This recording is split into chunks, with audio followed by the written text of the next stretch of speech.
Sa mas pinaigting na kampanya kontra kriminalidad, tiklo ng Criminal Investigation and Detection Group, Police Regional Office Cordillera, ang isang tinaguriang top most wanted person regional level sa kasong istapa sa Luknab, Baguio City. Patrolwoman Jomalyn Kakanindin, ibalita mo.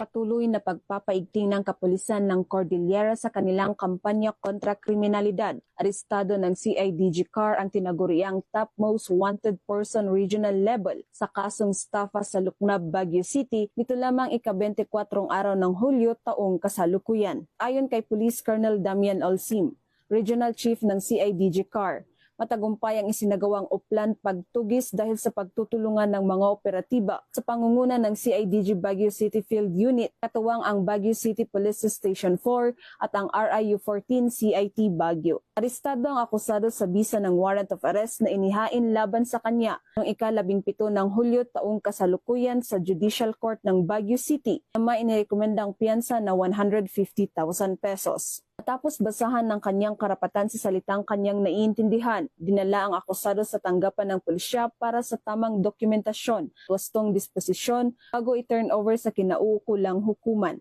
Ang matagumpay na operasyon ay patunay lamang ng pambansang pulisya ay patuloy sa pagpapatupad ng kanilang sinumpang tungkulin kontra kriminalidad na ayon sa mga programa ng kasalukuyang administrasyon, magkaroon ng maunlad na bansa para sa sambayanang Pilipino tungo sa isang bagong Pilipinas.